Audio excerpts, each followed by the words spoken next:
Que saco. Deu pra ouvir o estouro aqui, então. Deu, eu consegui ouvir.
Cris. Cris.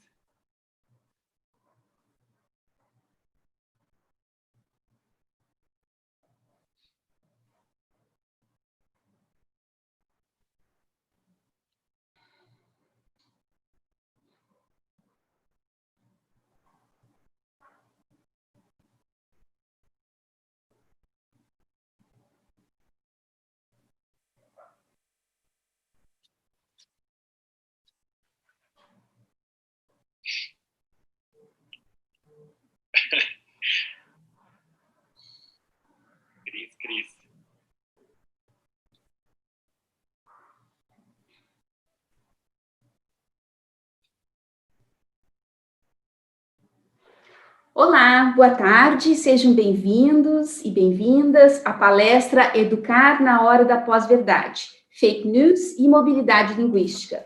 Essa programação faz parte do Conecta Mais, o primeiro multievento 100% digital do Unicinos. E é um prazer contar com a presença de todos.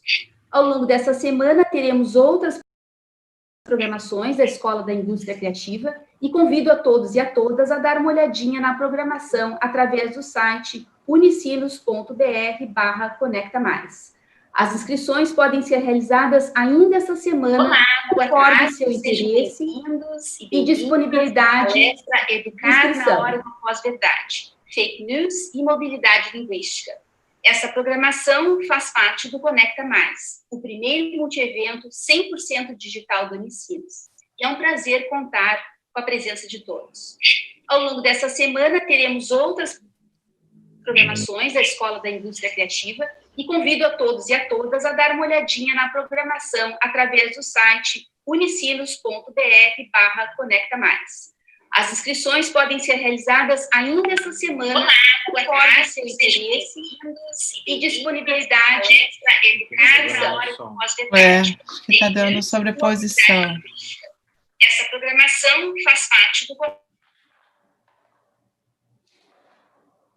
Estou de volta, então. Eu sou a professora Cristine Nicolaides, professora de inglês do curso de Letras e também do PPG em Linguística Aplicada aqui da Unicinos.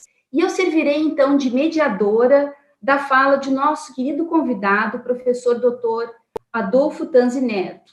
O professor Adolfo é professor pesquisador do Programa Interdisciplinar de Pós-Graduação em Linguística Aplicada da UFRJ. Eu estarei aqui para mediar este evento de hoje e responder as perguntas que forem colocadas no chat aqui do Zoom, ou mesmo oralmente, se preferirem. A nossa palestra terá duração de aproximadamente 30 minutos e abriremos para as perguntas após a fala do nosso convidado de hoje. Eu gostaria de deixar claro também que para aqueles que estão no YouTube, vocês podem entrar diretamente no canal do Zoom, que aqui vocês podem interagir conosco diretamente, tá bem? Tem um link ali no YouTube que vocês podem entrar aqui. Então, logo após a fala do professor Adolfo, fazer as perguntas no chat ou mesmo ao vivo. Eu agradeço, então, a presença de todos e passo a palavra, então, o nosso convidado, Adolfo.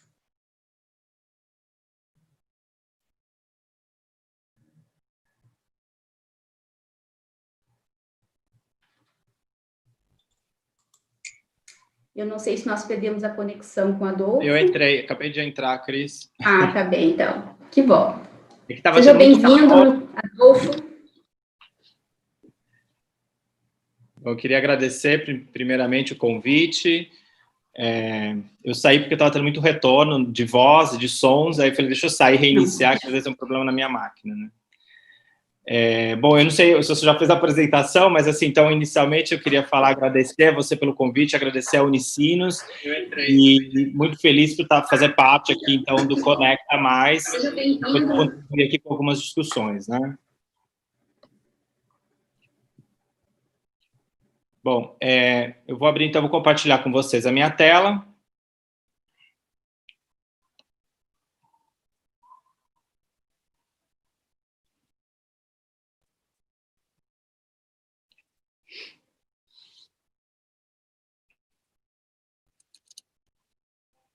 Bom, a temática de hoje, então, né, desse convite, da conversa que eu tive com a Cris, a gente queria falar, assim, a minha ideia, né, ela me procurou falando um pouquinho sobre o que teria para a gente falar aí na nossa área, que é a área da linguagem, né? Então, a gente que está considerados aí como especialistas das linguagens, a gente pode colocar assim, hoje, no mundo contemporâneo, né? Eu pensei um pouco sobre o que nós estamos vivendo hoje, né? Então, pensar o papel do professor, né, na era da pós-verdade, e o que nos traz as novas conexões, as novas relações que nós estamos tendo com os dispositivos, né, tecnológicos, com as redes sociais, que é o que a gente está passando agora, fake news, e pensar um pouquinho na mobilidade linguística, né? Eu vou ampliar um pouquinho essa discussão sobre a mobilidade linguística aqui nessa fala de hoje, né? Bom, primeiro a gente pensar esse conceito de pós-verdade, né? Ele vem, o dicionário de Oxford define como um substantivo que se relaciona ou denota circunstâncias nas quais fatos objetivos têm menos influência em moldar a opinião pública do que os apelos, a emoção e as crenças pessoais, né? A ideia aqui também é falar um pouquinho de como que isso está se constituindo nos diferentes espaços que nós interagimos, né? Então, a grande questão aqui que nós enfrentamos no Brasil, lembrando que a palavra de pós-verdade, ela ganha, em 2016, né,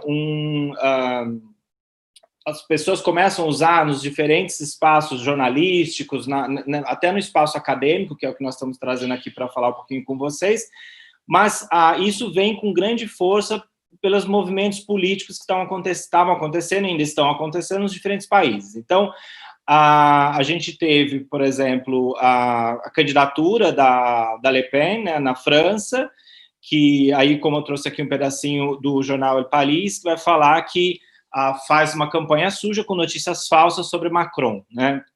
Nós temos também aqui no Senado, né, no Senado Notícias, né, a CPI vai ouvir parlamentar britânico sobre fake news no referendo do Brexit, né? Então, o Brexit também, para quem não conhece, né, foi aquela grande a discussão ali da separação, né, da Inglaterra com os outros países, né, que compõem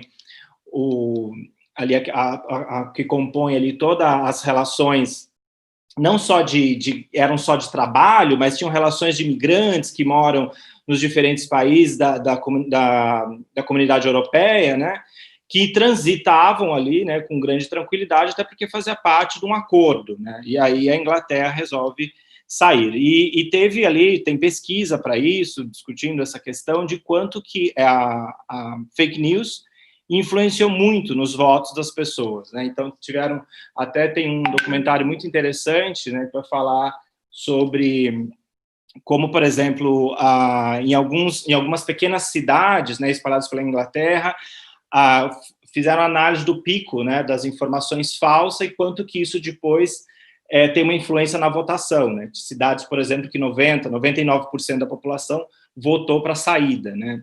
E aí, quando vão fazer a análise do que estava acontecendo, né, na época, naquelas cidades, levantaram a grande quantidade de notícias falsas, né? O Facebook estava envolvido com isso, foi chamado na Inglaterra para falar, para explicar, né, o que aconteceu, e aí houve uma questão de liberdade de expressão, que é o que nós estamos vivendo aqui no Brasil. Nós tivemos agora, né, várias contas sendo canceladas, né, no Facebook, por questões de notícias que não são verdadeiras, né, e também isso, claro, que trouxe para nós, nas eleições, algumas reflexões, né. Tem também aqui, não só falando do Brasil, ou falando da Inglaterra, mas também o Trump, né, que teve o Twitter faz um alerta, né, de fake news, quer dizer, para tirar, na verdade, tirou uma postagem dele, né, e isso, então, tem caminhado nas diferentes esferas, né? E aí a nossa ideia hoje é a gente pensar, se nós trabalhamos com a linguagem, né, aí pensando alunos de letras, futuros alunos de letra, né, que eu sei que conecta mais, não é só para alunos de graduação, mas as pessoas que estão envolvidas e trabalham com a linguagem, né? Isso também envolve jornalistas, pessoas que vão estudar, que, de certa forma, no seu trabalho estão envolvidos com as diferentes linguagens, né? Deixa eu só mudar aqui. E aí, para a gente pensar um pouquinho nisso, né,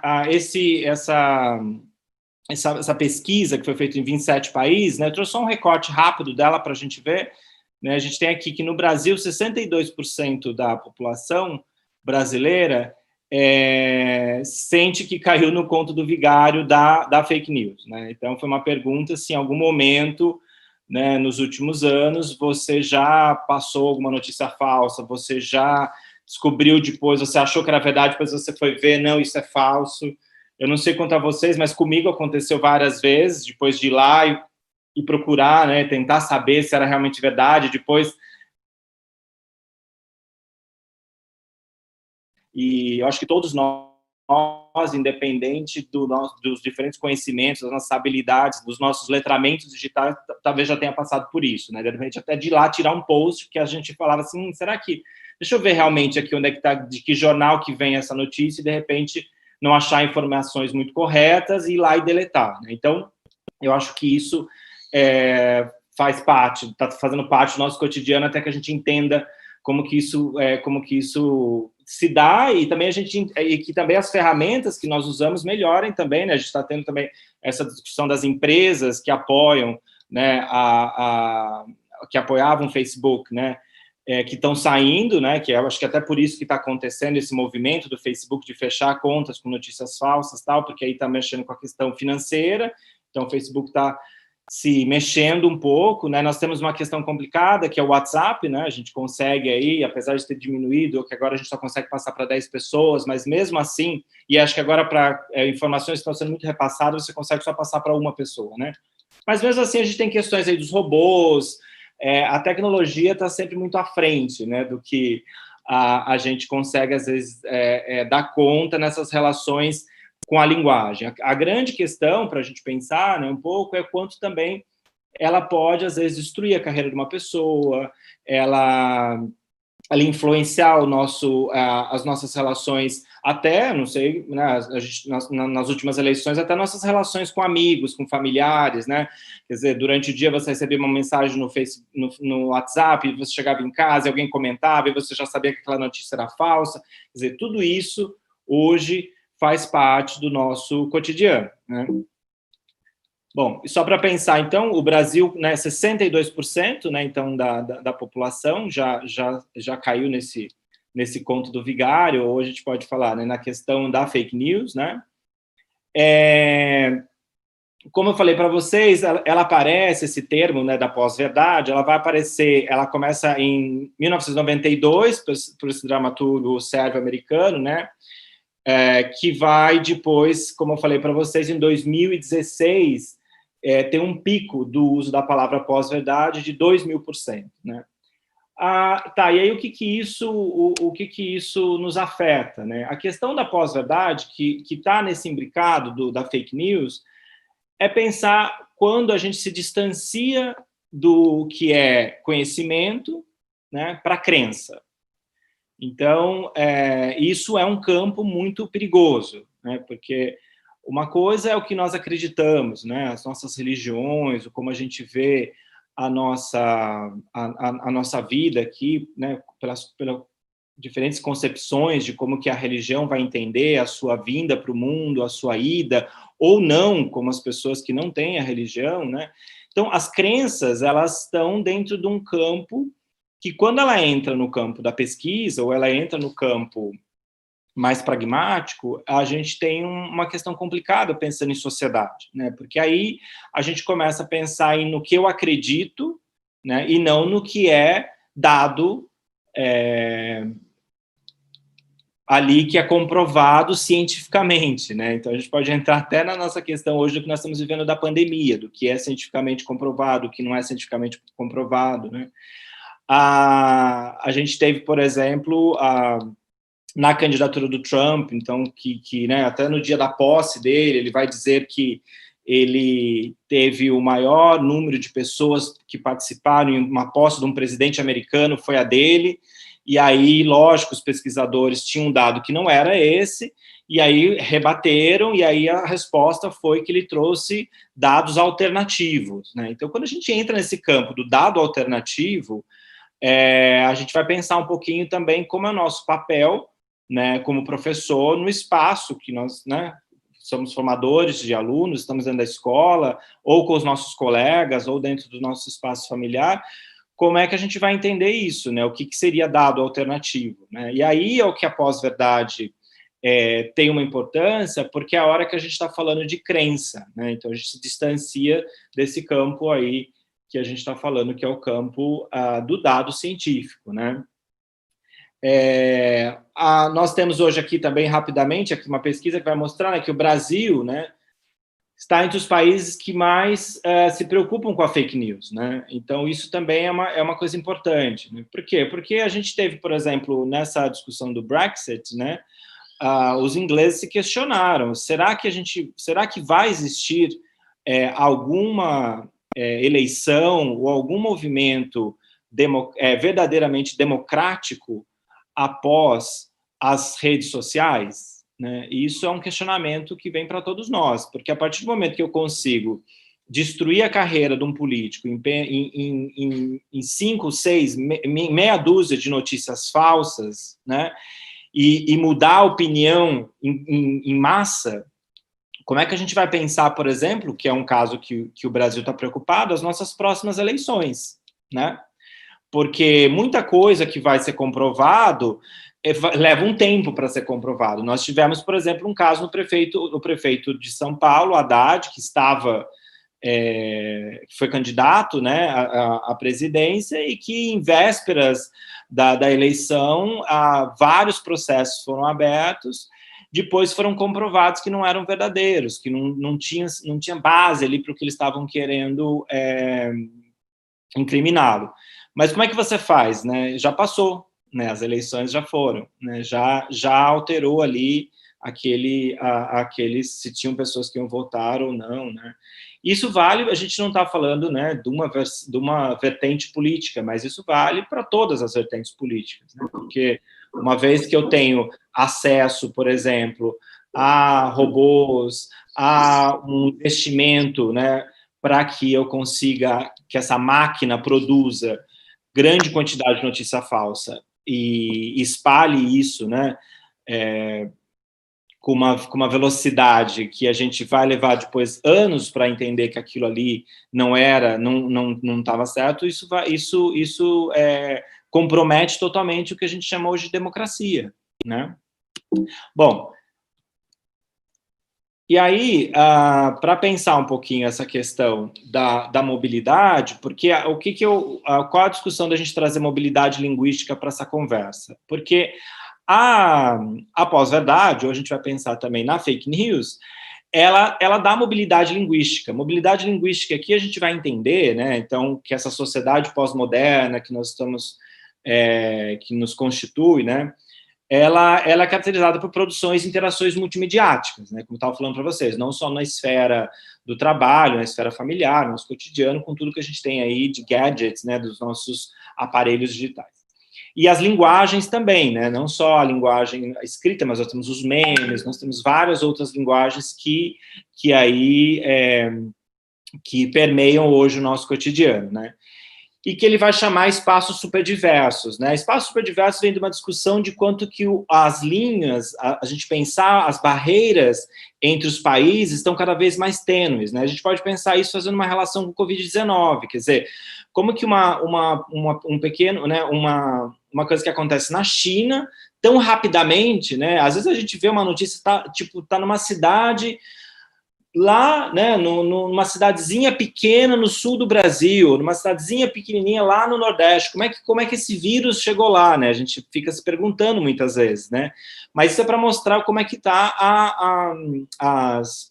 o fluxo de pessoas no mundo hoje, né? Então ele vai falar que esse espaço superdiverso, ele vai discutir a superdiversidade nesse campo migratório, das relações, quer dizer, cada vez mais, né? Eu saio de manhã, eu estou em casa, eu pego um avião, eu estou em outro país, que eu tenho um primo que mora numa parte do meu país, outro primo mora na outra ponta do país, eu tenho uma prima que mora fora do país, quer dizer, essas relações que se dão cada vez mais com as interações multimediáticas, quer dizer, rapidamente pelo WhatsApp eu mando a minha notícia, eu mando ali o que a gente está conversando, né? e ele vai chamar isso, então, de um campo superdiverso, né? Isso é uma explicação bem, assim, rápida, porque acho que a nossa temática não é essa, mas só para vocês entenderem. E aí ele vai falar que esses encontros com as linguagens nos levam a diferentes níveis de conhecimento e reconhecimento, né? Que ele vai falar, então, que isso vai gerar repertórios linguísticos, né? Qual a importância da gente pensar nisso, de novo, no campo da linguagem? Essa constituição do repertório linguístico, a gente vê, por exemplo, claramente quando políticos, por exemplo, fazem uso de discursos de políticos que estão em outros países, né? Isso, aqui, a gente pode pensar para o bem e para o mal. Por exemplo, políticos que podem usar, fazem uso de discursos muito parecidos, por exemplo, com algum presidente, com o presidente no Canadá, ou por exemplo, com o presidente dos Estados Unidos, e que aí você vê que, a partir do momento que alguém, né, nessa relação, talvez uma relação também aí de um poder, você se reconhece. Então, a partir do momento que eu falo, o presidente dos Estados Unidos falou que era assim, eu me reconheço nesse discurso, né, e esse discurso, ele transita, né, ele viaja, ele vem para cá. E aí é que eu faço uso desses discursos também. Então, esse repertório linguístico, né, então, por exemplo, que a gente está enfrentando hoje a questão da extrema-direita, que tem um discurso muito parecido, né, então isso se dá por esses repertórios linguísticos que criam, que fazem com que as pessoas se sintam reconhecidas. Então, a pessoa que tem uma relação, que tem a questão, por exemplo, com a homossexualidade, ou é xenofóbica, e aí você vê um político, seja na França, na Alemanha, na Rússia, que tem um discurso, né, então, que é contra os imigrantes, que é contra a abertura do mercado para os diferentes países. Essa pessoa, né, se reconhece nesse repertório e toma esse repertório para fazer uso dele, né? Então, a gente entender que esses repertórios são sempre carregados de ideologias, né? E que essas ideologias, hoje no mundo, que a gente está falando, né, nessa questão do mundo, desse espaço superdiverso, desse mundo superdiverso que a gente existe, esse discurso ele vai permear pelas diferentes sociedades. A gente tem vivido muito isso hoje no Brasil. O nosso presidente tem uma relação muito próxima com o Trump, então você vê que muitas vezes o discurso é praticamente igual. Então você vê que ele toma o uso do repertório linguístico do Trump para falar com a população brasileira, né? Então para a gente entender que esse repertório, por quê? Por que ele faz uso disso? E não faz uso, por exemplo, de um presidente na Espanha ou de um presidente, a presidente da Alemanha? Ele vai fazer uso porque ele se reconhece nesse discurso, né? Então, quando o Trump fala, né, tem o discurso dele ali, ele se vê reconhecido naquele discurso, então ele toma aquilo ali como um repertório seu. A questão dos repertórios linguísticos, né? Então, Blumenbach, Bax vai falar, né, e Vertovec também, que esses repertórios, como eu falei, eles estão ideologicamente carregados de características semióticas, de valores implícitos, de identidade, de poder, que ele, lógico, a gente não vai expandir aqui todos esses detalhes, que ele vai falar que geram níveis de indexicalidade, quer dizer, são marcas que são deixadas nessas interações, né, que determinam, como eu falei para vocês, pertença, cultura, né? Então eu me vejo nesse discurso, eu entendo que isso é o que eu acredito. Agora, a nossa discussão maior, né, que é o nosso grande desafio, é como que esses repertórios linguísticos não podem se afastar dos dados científicos, esses repertórios linguísticos, porque aí a gente entra no campo da crença, né? E aí, como você vai ter um presidente que age no campo da crença e não no campo da pesquisa, no campo do que é dado, no campo do que senão a gente pode, então, pegar as universidades, vamos fechar todas as universidades, vamos desistir da pesquisa, porque aí eu vou acreditar que, então, eu não vou tomar vacina, porque a vacina vai me fazer mal. Então, pode ser uma opção, nós vivemos num país democrático, pode ser uma opção, mas aí você tem só que entender que você está no campo da crença e não que você está no campo científico. O nosso trabalho como formador de cidadãos, pensando, né, no espaço de trabalho que a gente vive, não é indicar, né, falar o que é o certo e o que é o errado, porque a gente está lidando com as percepções e com o que as pessoas pensam, mas o nosso trabalho é mostrar o que está próximo do dado científico, o que está próximo do que a sociedade produz de conhecimento e o que está próximo da crença, né? Lógico que a gente não está dizendo aqui que a crença vai ser desvalidada pela pesquisa. A questão é que em que momento a crença tem um papel importante na sociedade, em que momento nós temos que trabalhar com a ciência, né? Afinal, nós estamos no século XXI, nós caminhamos muito, né, para chegar onde nós estamos aqui hoje, com todas as nossas tecnologias, com todas as nossas qualidades de saúde, porque foram desenvolvidos remédios, né? Então, quer dizer, nós temos esses dois campos que precisam ser discutidos, né? Então, só para pensar aqui um pouquinho, né? Então, por exemplo, essas duas imagens que eu trago, né? O hashtag ele não, né? Que viraliza no país, tal, né? Contra o atual presidente. Mas nós também temos um outro grupo que vai falar: sou mulher, sou brasileira, Bolsonaro me representa, né? Então, vale a gente entender, né, que dentro dessas duas imagens aqui, estão carregados aqui de repertórios linguísticos das relações como que essas pessoas estão entendendo o mundo, né? Então, o do ele não, da mulher, vem de um discurso com a questão da mulher, que já foi, né, que o presidente trouxe, mesmo na época em que não era presidente, como que ele entende a mulher no trabalho, como ele entende a mulher na casa, como ele entende a mulher nas diferentes esferas das atividades humanas. E aqui embaixo a gente tem, né, porque se a gente desloca essa informação do contexto, né, sou mulher, sou brasileira, Bolsonaro me representa, né, vem de uma discussão para rebater, né, o que se falou, né, da questão do Bolsonaro. A grande questão que nós temos aqui não é se apoia ou não o Bolsonaro, né? De novo, a gente está aqui, as pessoas têm, a democracia ela está aberta para que as pessoas possam escolher em quem votar. A questão está na sua escolha, né? Sou Bolsonaro, né? Voto em Bolsonaro. Quando você abre o campo para discutir do sou mulher, sou brasileira, porque esse sou mulher, sou brasileira está vindo para rebater, por exemplo, um caso que a gente repercutiu o país inteiro, que foi com a deputada, que ele, né, traz ali um discurso extremamente complicado ali com a deputada, e que aí um outro grupo vai dizer, então, não, mas ele não é contra as mulheres, ele apoia as mulheres, né? O problema é que quando você entra nessa esfera para discutir, as pessoas vão falar assim, não, mas essa notícia é falsa, ele não falou isso para a deputada. Aí a gente se distancia do campo do conhecimento e entra no campo da crença, porque aí, então quer dizer que a notícia que foi publicada no jornal não é mais verdade, ou o que foi real, porque tivemos gravação. Então, a questão aqui não é em quem apoiar ou não apoiar, mas você saber no que você está apoiando e saber que você está apoiando, mas você tem aí um fundamento numa relação de verdades, né? A grande questão da fake news hoje é onde que está a verdade. Por isso que a gente está pensando, né? A gente está aí com a lei que está em votação, né? Para a gente pensar fake news, as ferramentas, Facebook, outros estão aí pensando como é que dá conta das notícias falsas, né?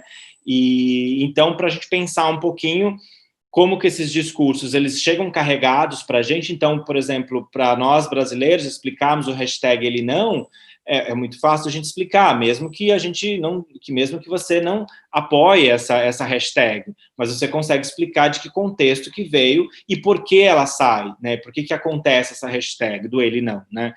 Por questões de notícias, por tudo que a gente viu apoiado, e pensando na questão das linguagens, né, que foram usadas, né? Então, a questão com os militares, a questão da ditadura, a questão das relações com as mulheres, a questão com os gays. Então, você tem ali esse hashtag não, ele está carregado ali, né, de um repertório linguístico, né, de um contexto do que se apresentou durante esse processo. Também, aqui a segunda foto, também vai falar dessa relação, mas aqui é mais um rebater, né? Porque quando eu vou falar sou mulher, sou brasileira, eu estou mais querendo rebater o grupo, né, das mulheres que são contra o presidente. E que está tudo bem, agora a gente precisa descobrir, né, sempre discutir no campo do conhecimento, né, em que momentos a gente está falando, então, que ele apoia a mulher, então, que de repente aquela foi o momento, mas que isso não é o que está acontecendo agora, tá? Então, a gente precisa sempre estar nesse campo da discussão, né? Aqui também a gente teve, né, sai o kit gay, entra a leitura em família, diz ministro da Educação. Isso aqui é quando o Weintraub entra, né, como ministro da Educação. E aí a gente vem, né, mostrando para vocês como esse repertório linguístico ele vai, né, ele viaja, né, a gente pensar, porque como esse kit gay aqui, ele vai ganhando espaço, né, e aí você tem, e aí foi provado, né, depois das eleições, que era notícia falsa, mas esse repertório linguístico, o que ele faz? A partir do momento que eu falo eu tenho pessoas que se reconhecem, né? Porque essas pessoas tiveram pessoas que votaram, né? Com medo que realmente tivesse o kit gay nas escolas. Então, quando mesmo já sendo comprovado que não é verdadeiro, que não foi verdadeiro, esse assunto está encerrado, quando você tem um presidente, né? Um ministro da Educação que entra e usa desse repertório linguístico, é porque ele está querendo comunicar com um certo grupo que entende, né, que votou para não ter o kit gay. Então, a nossa preocupação na linguagem tem que estar nessa manipulação que é feita da linguagem, né? Então, isso, por exemplo, é um caso que, independente de qualquer viés político nosso, tem que ser reprovado, né? Porque como é que você vai, como ministro, né, da Educação, traz uma notícia que já foi comprovada, que é falsa, e faz uso disso, né? Traz aí esse repertório, né? Publicamente. Então, a gente, de novo, aí a mídia, os jornalistas repudiam, a mídia repudia, e a gente está vivendo esse altos e baixos de cada dia, temos uma notícia a se pensar, né? Os desafios para rapidamente aqui fechar, pensar um pouquinho o campo da educação, né? Será que as redes sociais prejudicam, né, a capacidade nossa de reconhecer essa verdade? A Blumart vai falar que quando a nossa relação, né, com a linguagem é porque a gente está sempre buscando significado, né? A gente está buscando, né, dar sentido a tudo que nos rodeia, né? Então, quando eu estou aqui nesse momento, né, de interação, ou estou interagindo com as diferentes esferas que eu perpasso, eu sempre tento trazer um significado para que tudo aquilo que eu estou vendo, né, para que aquilo se torne reconhecível para mim, né, e que isso traga aqui, né, no meu conhecimento, os espaços e como que eu vou transitar nesses espaços, né, de linguagens. Mas ele vai falar que nós temos dois campos aqui, que um é o racional, né, que é orientado para o conhecimento e a verdade. Então, nós herdamos de iluminismo, né, para a ciência moderna. Então, quando a gente está falando do racional, é o que a gente está falando. Tem dados que provam, né? Então, por exemplo, vamos pensar na questão da cloroquina. Quando chegou a discussão da cloroquina, todos nós estávamos... claro que todos nós queríamos... Imagina se a gente tivesse, né, no meio da pandemia, um remédio que a gente fosse ali na farmácia, tomasse e resolvesse, né? Seria... Todo mundo queria isso, porque ninguém está dentro de casa sentindo todo o prazer do mundo de ficar agora quase 4 meses dentro de casa. Então, claro que a gente queria. Mas o que o racional pedia? Temos dados, os comitês de medicina apoiam, quer dizer, como é que está isso mundialmente? O que as universidades têm para dizer sobre essa questão desse remédio? E o sensato, ele vai falar que ele é menos preciso, ele está relacionado a ser digno de confiança. E aí que mora o perigo. Porque, às vezes, né, a pessoa que eu olho, que está ali na minha frente, eu acho que ela é digna de confiança, e eu acredito no que ela me traz. Né? Então, a verdade nessa questão, ela é menos importante. Né? Porque ela, na verdade, a constituição ali das relações se dá pelo fato de eu confiar nessa pessoa. Então, se eu confio nessa pessoa, essa pessoa não vai trazer uma informação falsa para mim, ou não vai mentir para mim. Mas nós temos que pensar que essa pessoa também tem dados, ou se relaciona em outros espaços que também estão baseados, muitas vezes, em crenças. Né? E aí, o nosso grande desafio é pensar como é que a linguagem se dá, como é que a gente pensa o espaço de ensino-aprendizagem de línguas, ou o espaço, por exemplo, de professor de língua portuguesa, como é que a gente entende isso? O que é o racional e o que é o sensato, né? Rapidamente pensando, a gente vai estar sempre, a nossa ideia é sempre olhar para essas relações discursivas ou para esses repertórios linguísticos e tentar entender o que está de racional. Também conseguimos entender o que está de sensato, porque o sensato nos constitui, a crença também nos constitui, né? O problema que nós estamos vivendo hoje é que a crença não pode ser a que faz com que leis sejam criadas, com que o país seja orientado por crenças, né? O país precisa ser orientado pela ciência.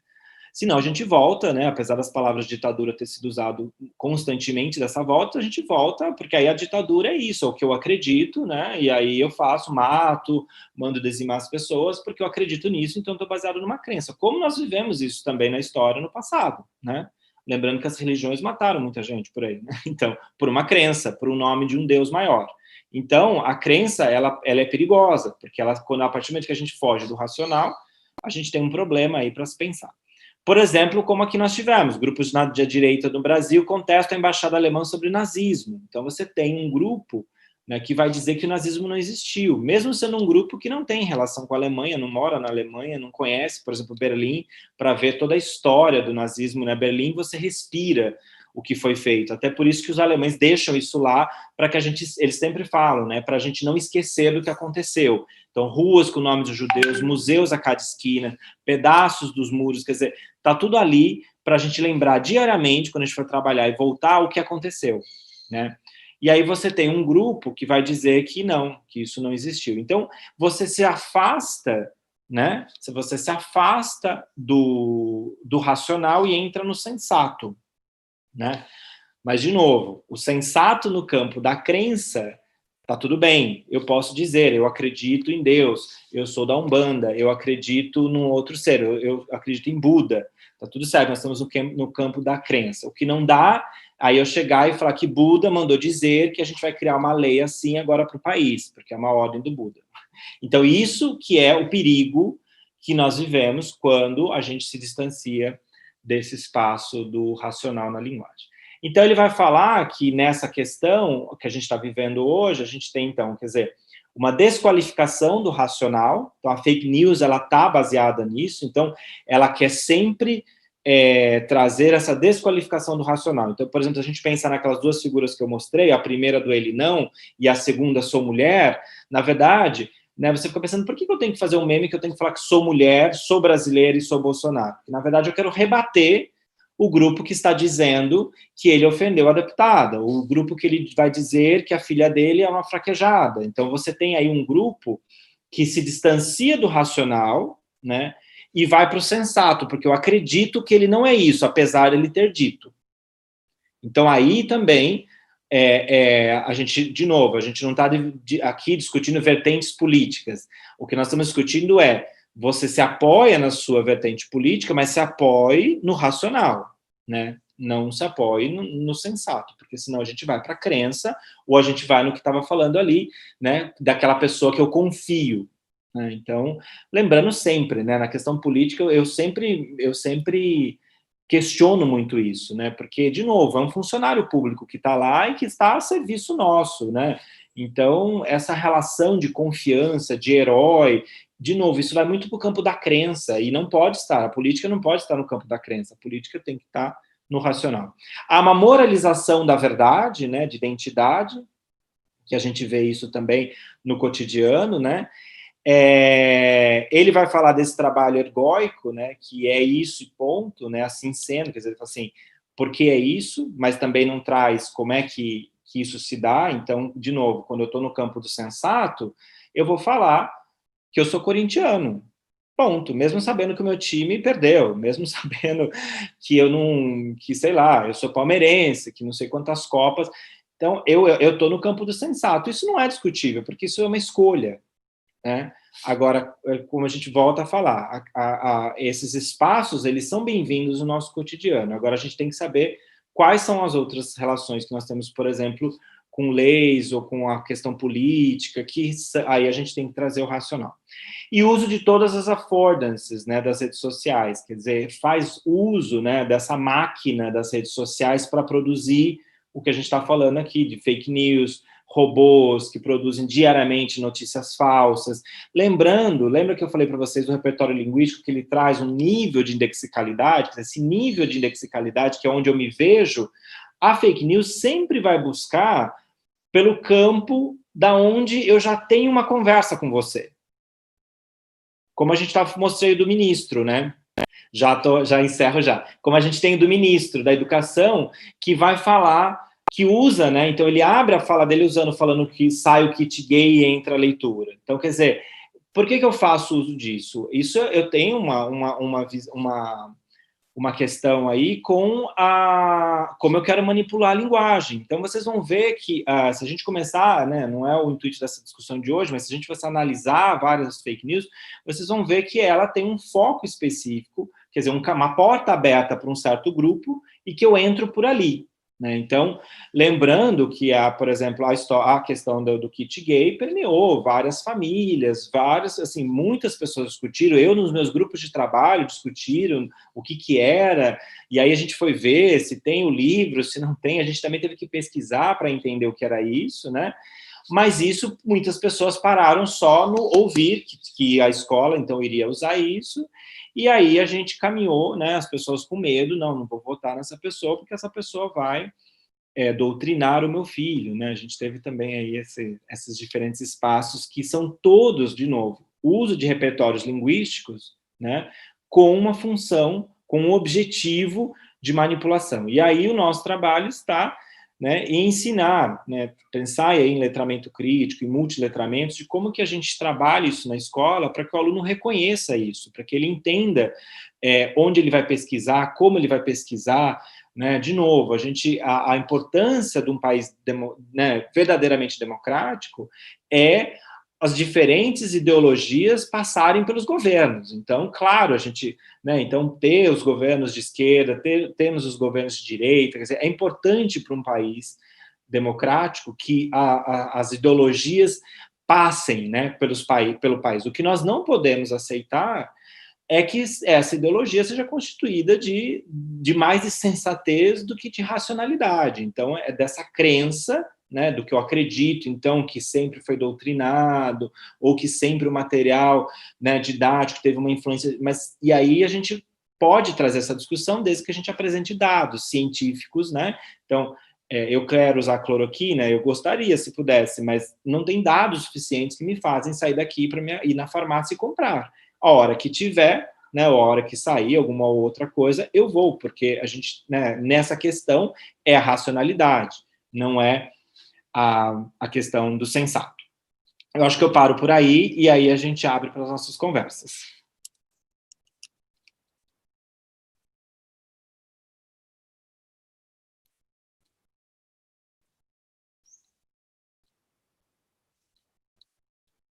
Esse microfone está fechado, Cris.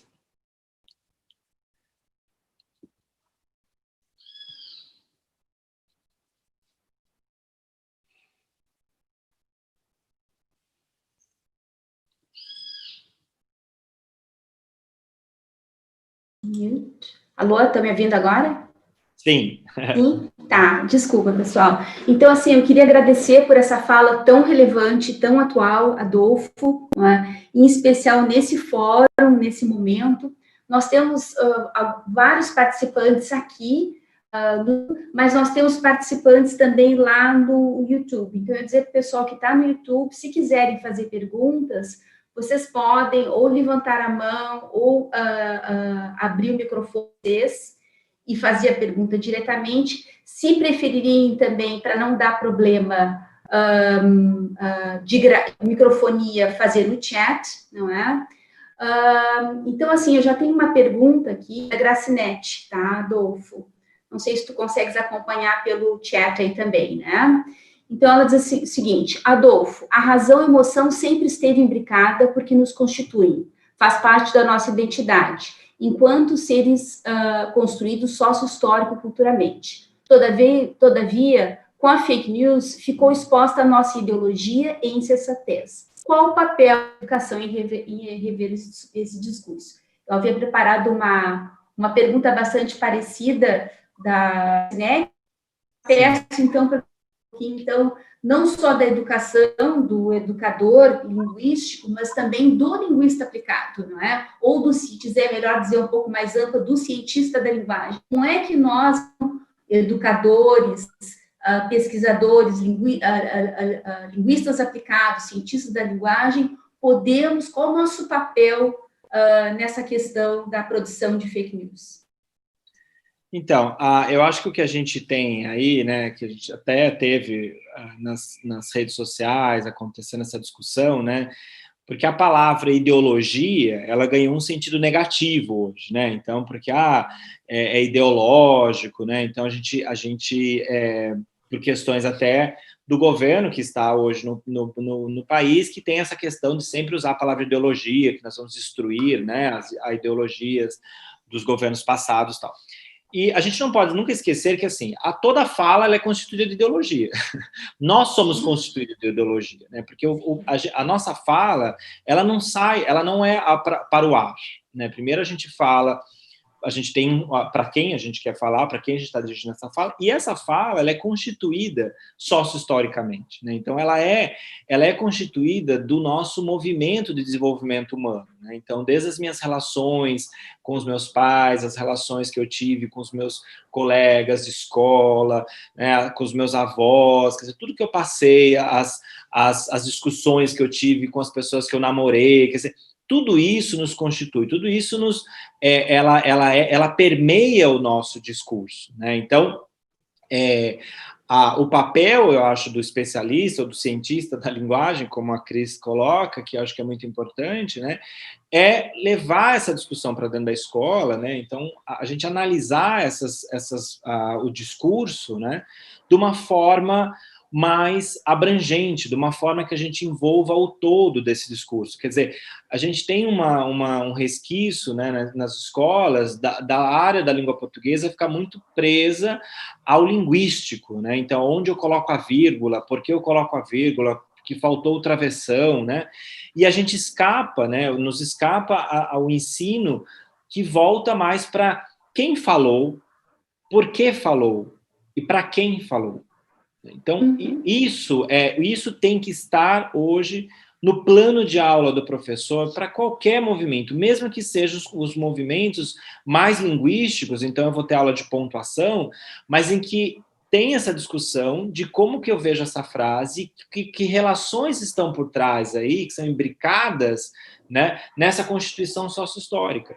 Então, isso é hoje um papel muito importante para o professor, né, que qualquer pessoa que vá trabalhar com a linguagem, de trazer para a sociedade. Então, a gente tem visto, os jornalistas têm feito isso, com alguns jornais que eles pegam as notícias e vão puxando, isso aqui quis dizer isso aqui quer dizer isso e tal, porque a gente também mostra que o jornal, ele tem uma vertente ideológica. A gente pode pensar, por exemplo, assim, se eu sou um jornalista e a Cris é uma jornalista, e nós dois, acontece um acidente de carro aqui na esquina de casa, e eu vou lá reportar, e ela for reportar, os dados vão vir de formas diferentes. Não é que a gente está inventando dados, mas não é isso. A percepção do que vai acontecer, de o que a gente está vendo ali, vem muito do como eu olho para aquilo, e que pode ser muito diferente da Cris. Então, por exemplo, a Cris, por exemplo, pode ter sofrido, sei lá, em algum momento na sua adolescência, um acidente de carro. Então, as relações, quando ela vê um acidente de carro, ela pode, por exemplo, entender algumas coisas que aconteceram ali e que, para mim, eu vou olhar a reportagem e trazer uma certa superficialidade. Quer dizer, tudo isso tem que estar... a gente sempre entender que sempre que alguém está falando, alguém está escrevendo, aquilo ali está constituído da ideologia daquela pessoa. E está tudo bem, faz parte. E a gente tem que aprender a ler e a separar o que para nós é importante, o que para nós a gente entende que é uma ideologia muito característica do contexto dela. Então, o importante é que eu e a Cris reportamos o acidente. A Cris trouxe alguns usos lexicais com uma questão mais dramática, porque para ela tem uma outra relação ao acidente que para mim não tem. Mas o importante é eu saber que então, olha como que para a Cris, talvez, esse uso lexical dela aqui é porque ela passou por uma situação XYZ. Então, o professor hoje de línguas, ele precisa estar muito atento a essas análises, a essas discussões, para que a gente comece a pensar numa sociedade que consiga rapidamente ver que a notícia é falsa, ver que a notícia está sendo manipulada, ver que a notícia está influenciando a sociedade para um certo lado, e isso está errado, então a gente entra com leis que proíbam isso. Então, isso é muito importante. Ótimo, Adolfo. Eu não sei se alguém gostaria de fazer pergunta aqui ao vivo, está aberto aqui, se alguém quiser, é só entrar novamente. Enquanto isso, eu tenho as minhas perguntas aqui também feitas, não é? Adolfo, a gente entrou, em especial a nossa geração, não é? A gente está vendo aí os benefícios que a tecnologia nos trouxe, né? Em especial das redes sociais, não é? As pessoas estão, de uma certa forma, estão se aproximando mais, estão interagindo mais. Há quem diga, inclusive, que essas gerações nunca leram tanto quanto estão lendo agora, não é? E ela também ela tem um fenômeno novo que está dando voz às pessoas, né? Voz a camadas da população que antes não tinham como se manifestar, certo? Acho que a gente pode concordar nisso, que a rede social, então, trouxe essa possibilidade de dar voz a todos, né? Qualquer um que tem uma rede social, que tem acesso à internet, tem a possibilidade de dar a sua opinião, né? Mas como é que a gente pode, então, assim, e como é que a gente pode contrabalançar esse benefício, com os malefícios produzidos por aqueles que, mais uma vez, aqueles que têm mais recursos financeiros, como foi o caso dos que contrataram a Cambridge Analytica, por exemplo, né? Que se utilizam das mídias sociais para formar opinião pública a seu favor, né? Eu sei que essa é uma pergunta, assim, muito complexa, né? A pergunta talvez de 1 milhão ou de vários milhões de dólares, aliás, ela é de vários milhões de dólares, ela vale, inclusive, muito dinheiro. Assim, eu queria uma perspectiva social, assim, se tem alguma esperança, se tu és um otimista nesse sentido, se tem como a gente sair e achar um equilíbrio entre esses dois fenômenos, o que ela trouxe de bom e o que ela trouxe de mal também. Sim, eu acho que a gente está vivendo esse movimento com as tecnologias. A gente pode até pensar na Web 1.0, Web 2.0, 3.0, quer dizer, a gente pensar, por exemplo, na Web, em que a gente, talvez muitos dos alunos de graduação que estejam nessa fala, não passaram por isso, mas eu e a Cris passamos, né, que era, a gente tinha, quando você entrava, conectava na internet, você tinha um papel muito passivo ali, de assistir, você abria, eu lembro que ainda tinha o primeiro site de busca que eu usei, chamava Alta Vista, você colocava ali uma busca e você lia artigos, né, publicados por jornalistas, tal. Você não tinha nenhuma colaboração ali, você não tinha nenhuma participação naquilo. Quando a gente caminha para a Web 2.0, né, quando a gente começa a ter os blogs, quer dizer, eu começo a criar o meu blog, então eu começo a criar o blog sobre, sei lá, eu crio cachorros dálmatas, então eu crio o blog dos dálmatas do Rio de Janeiro. Então a gente vai caminhando ali com mais espaço, mais voz, né, para a sociedade. Quando a gente sai da Web 2.0 e entra na semântica, que é a 3.0, é quando a gente começa a ter essa questão de que tudo que nós escrevemos, ela começa a ser observada é monitorado, na verdade. Então, vocês já devem ter visto isso. Por exemplo, você já percebeu que você pesquisa sandália no Gmail, no Google, aí você abre o teu e-mail, tem um monte de propaganda de sandália ali no canto. Aquilo ali é a web semântica, ela está olhando que sites que você visita, o que você procura na internet, e vai tentar fazer uma curadoria para você, mais, né, vai tentar mostrar ali produtos mais focado no que é no seu perfil, né, para o seu perfil. Isso traz um perigo na questão da fake news, como eu falei, porque a fake news também vai usar dessa web semântica, né, desses repertórios linguísticos ali, traz para o campo da não verdade, né, para o campo que a gente vai falar do campo do sensato, da crença, isso foge do racional. Eu sou uma pessoa de esperança. Eu acho que a sociedade, né, como um todo, está caminhando. Isso é tudo muito novo para a gente, né, Cris? A gente se a gente for pensar quanto tempo que a gente usa o WhatsApp, né? E parece que o WhatsApp agora ele faz parte da nossa vida. Eu fico pensando como é que era a nossa vida sem o WhatsApp. Antes a gente tinha aquela pergunta, né? Como é que era a nossa vida sem telefone? Porque eu lembro, né, de ter telefone em casa, de fio, e aí quando um colega ia me ligar, minha mãe lá na rua me chamava, Adolfo, o João te ligou, tá no telefone, né? Eu ia lá, que era o momento que você conversava com alguém, né? Você marcava, me liga em casa às 7, às 7 eu tô em casa. Então, assim, o quanto que mudou em tão pouco tempo. E aí eu acho que eu acho que a sociedade, né, e aí vamos pensar também em governos, em leis que a gente vamos aprovar, né, com o futuro, acho que também tem muitos países que estão à frente com isso, que é começar a observar, né, esse movimento dessa web semântica, né, e a gente conseguir identificar. Eu acho que elas nunca vão, Cris, que elas nunca vão desaparecer, né? Elas vão estar sempre aí. Como a gente até hoje recebe aquele boletinho, né, que a gente vê que é final EXE, que já é uma coisa velha, que você fala a verdade, você está me mandando esse boletim, que eu já sei que na PDF, que se eu clicar vai infectar meu computador, mas ainda manda. Eu acho que isso não vai sumir.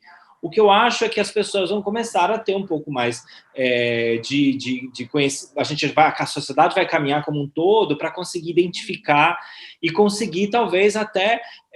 a gente está vivendo um movimento, por exemplo, político, em que nós estamos, na verdade, o primeiro movimento político de pessoas que ganharam nas plataformas digitais. Né? Então, a gente teve o Trump e o Bolsonaro são exemplos disso, né? Foram dois candidatos, né, de grande repercussão mundial que usam estritamente as plataformas digitais. Então, eu acho que com o tempo, né, eu acho que já até nas próximas eleições as pessoas vão ter um olhar um pouco diferente de como que se dá essa gestão política nas plataformas digitais, né? Eu acho que as pessoas precisam levar a sério, por exemplo, quando um Twitter bloqueia uma postagem, as pessoas precisam levar a sério e tentar ver por que foi bloqueado. Então, se uma página sua foi tirada, não pode deixar isso no campo da perseguição, ou no campo, a gente precisa saber, né? Então, por que foi tirada? Porque a gente, com isso, vai caminhando para entender melhor como se dão essas relações, e daqui a um tempo eu acho que isso vai ficar como o nosso arquivinho .exe, quando chegar para a gente vai falar, isso aqui é fake, dá para ver claramente que é fake, e lógico que a gente não está indo numa camada mais fina de manipulação de linguagem e tal, mas eu acho que pensando na sociedade como um todo, eu acho que as plataformas digitais vão se repensar agora para as próximas eleições. Uma mensagem, Adolfo, isso me dá uma esperança, não só como professora, mas como avó também, que estou vendo meus filhos indo para a escola, né? Que os professores, os meus netos estejam te ouvindo, né? E vejam a importância do papel do professor, não só do professor de línguas, né? Mas de todos os professores, de preparar essa geração de um jeito muito diferente do qual nós fomos preparados para enfrentar essa pandemia de fake news, né? E tentar ter discernimento, de ter critério, de ter senso crítico, né? E tentar discernir o que é, e principalmente o que serve para ela, para suas e fazer as escolhas em cima da ciência, em cima daquilo que é racional, que tu tanto falei, né? Tem vários elogios para ti aqui, depois dá uma olhadinha no chat, o pessoal agradecendo bastante a fala. Eu também gostei muito de participar, quero agradecer o pessoal da equipe aqui também, que está por trás, organizando, né? A Jaciane, Matheus, fazendo o possível, né? E depois tem o contato aqui do professor Adolfo, meu também, caso queiram continuar esse bate-papo, não é? E em nome da Unicinos, então, e do curso de Letras e do PPG em Linguística, eu agradeço a presença do meu convidado, do nosso convidado Adolfo, e também amigo, né? E também a todos vocês que prestigiaram esse momento. Um forte abraço a todos, que fiquem bem, né? E que continuem aproveitando as próximas atividades do Conecta Mais, e até uma próxima. Tchau, pessoal. Até mais. Tchau, Adolfo. Obrigada, pessoal.